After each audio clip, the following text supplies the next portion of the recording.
এই আইপ্যাকের ছড়াগুলো ঘুরে বেড়াচ্ছেন, করছেন। এমনিতেই এরা সুপ্রিম কোর্টে, হাইকোর্টে সব জায়গায় ঝুলে আছে চুরি চামারির জন্য। বাংলাদেশে যেমন জামাত পরাজিত হয়েছে, পশ্চিম বাংলায় দ্বিতীয় জামাত তৃণমূল পরাজিত। প্রথমত, যে কোনো হিন্দু গীতা পাঠ করতে পারে এবং তাতে কোনো সমস্যা নেই। এক হচ্ছে গীতা পাঠের যে আয়োজন করছে ওরা সহস্র কণ্ঠে, সেখানে যেন দলের পতাকা না থাকে, মুখ্যমন্ত্রী বা তার পার্টির পরিচালকদের ছবি না থাকে, যেটা আমরাও করি। হিন্দু সংস্কৃতি শাস্ত্র অনুযায়ী যেন হয়। ওনারা যেন শুদ্ধ কাপড় পরে স্নান করে আসেন, ওনারা যেন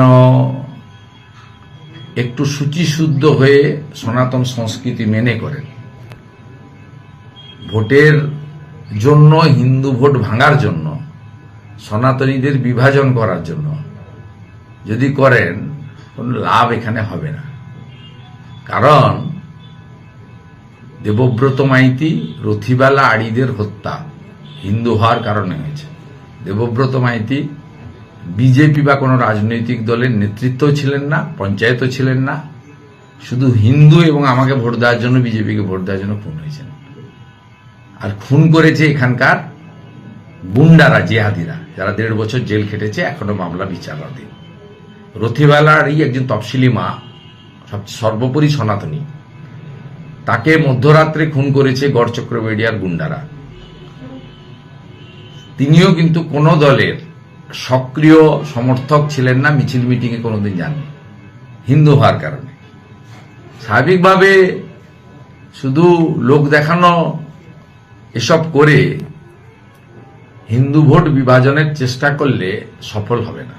আর যদি হিন্দুত্ব করতে চান, পূজা পাঠ করতে চান, করুন, কিন্তু ওইটা করে তৃণমূল কংগ্রেসকে হিন্দুদেরও পার্টি, এটা প্রমাণ করা নন্দীগ্রামে অন্তত মুশকিল আছে।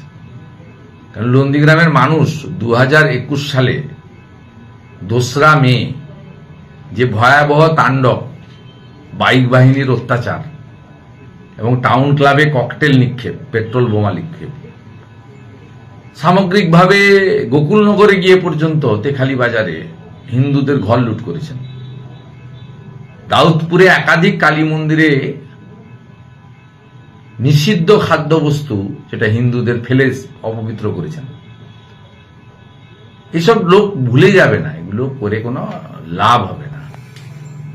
যত খুশি গীতা পাঠ করুন, পারলে গীতা বিতরণ করুন, পবিত্রতার সঙ্গে করুন, সনাতন সংস্কৃতি মেনে করুন, ভোটের উদ্দেশ্য নিয়ে করবেন না, কোনো লাভ। দেখা গেছে আজকের এই সনাতনী ব্রাহ্মণ ট্রাস্টের মিটিং এ কাজেহারকে, তৃণমূল নেতা কাজেহারকে দেখা গেছে মঞ্চে, কি বলবেন? কিছুদিন আগেই আমাদের শিডিউল কাস্ট পাড়া আছে ওখানে একটা, রানীচকে, সম্পূর্ণ পাড়াতে আক্রমণ করেছে এবং শুধু বিজেপি সমর্থক নয়, হিন্দুদের উপর আক্রমণ করেছে। মাঝরাত্রে আক্রমণ করেছে তো 11:30 12টার সময়। সেখানে অধিকাংশই বিজেপি সমর্থক, কিন্তু কিছু তৃণমূল সমর্থকও আছে, দুটো একটি পরিবার সিপিএমও আছে। সব হিন্দুদের যিনি আক্রমণ করেছেন, হিন্দুদের রক্তাক্ত করে, যার হাতে রক্ত লেগে আছে, তাকে রেখে হিন্দু পুরোহিতদের সম্মেলন করা, এটা তো পরিষ্কারভাবে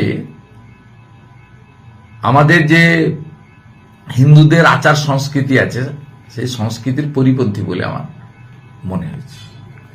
দাদা, ময়নাতে চন্দন মণ্ডল তৃণমূল কংগ্রেসে যোগদান করেছেন এবং সেখানে বিজেপি কর্মী সমর্থকদের বিশাল উচ্ছ্বাস এবং ওর বিরুদ্ধে মিছিল। চন্দনের জন্য আমাকে কথা খরচ করতে হবে না। চন্দন 25শে জানুয়ারি লাস্ট আমাকে মেসেজ করেছে। চন্দনের স্ত্রী গজিনার প্রধান, সে মানসিকভাবে গেছে কিনা আমার সন্দেহ আছে। আমি চন্দনের জন্য বেশি খরচ করতে চাই না। ওখানে ভারতীয় জনতা পার্টির বিধানসভার কনভেনার, পঞ্চায়েত সমিতির বিরোধী দলনেতা গৌতম গুরু যা বলার বলেছে, ব্লক কনভেনার বাগচার প্রধান সম্রাট যা বলার বলেছে, আজকে বিরাট মিছিলে নেতৃত্ব দিয়েছেন গজিনার উপপ্রধান সৌমেন বেরা। তিনি সহ বিজেপির সব পঞ্চায়েতরা তারা যা বলার বলেছে। এবং ভারতীয় জনতা পার্টিকে আমি এক কথায় বলি, এটা ব্যক্তি নির্ভর পার্টি নয়। ভারতীয় জনতা পার্টি যারা করেন তারা একটি লক্ষ্য এবং আদর্শ নিয়ে কাজ করেন। তারা চান বাংলাদেশে যেমন জামাত পরাজিত হয়েছে, পশ্চিম বাংলায় দ্বিতীয় জামাত তৃণমূল পরাজিত। এটা কিন্তু মনে প্রাণে সকলে চান। অতএব এখানে ব্যক্তি কোনো ব্যাপার না। কেউ কেউ নির্বাচন হলে এমএলএ হতে চান, ওনাকে হয়তো এমএলএ করার, আমি যা শুনেছি, পুলিশ এবং আইপ্যাক ওনাকে এমএলএ টিকিটের প্রতিশ্রুতি দিয়েছেন। আবার এও শুনেছি ওই ভাই যেদিন পঞ্চায়েত মেম্বার বুথ সভাপতিদের তার বাড়িতে ডেকেছিল, বলেছিল মৎস্যমন্ত্রীও করবে বলেছে। বলতে তো খরচও হয় না, আর এর জন্য বেশি কিছু মেহনতও করতে হয় না, যা খুশি বলতে পারেন। কিন্তু আমি আপনাকে বলছি, ময়না বিধানসভা কেন্দ্রে ভারতীয় জনতা পার্টি বর্তমান এমএলএ কে দিক অথবা যাকেই প্রার্থী করুক, সেটা কেন্দ্রীয় নেতৃত্ব ঠিক করবেন, তাকে 1200 ভোটে আমরা বিধানসভা জিতেছিলাম 21-এ। 12,000 ভোটে লিড দিয়েছি আমরা অভিজিৎ গাঙ্গুলিকে। 20,000 ভোটে আমরা ওখান থেকে ভারতীয় জনতা পার্টিকে জেতাবো। আপনি আমার নাম করে লিখে রেখে দেবেন, কাউন্টিং এর দিন সন্ধ্যাবেলা আমার বলা এই রেকর্ডটা আরেকবার দেখবেন। এগুলো এসব করে কিছু হবে না, এগুলো কোনো লাভ হবে না। সব করছেন ওনারা, লোকটোপ দেখাচ্ছেন, কেউ কেউ লোকের ফাঁদে পা দিচ্ছেন।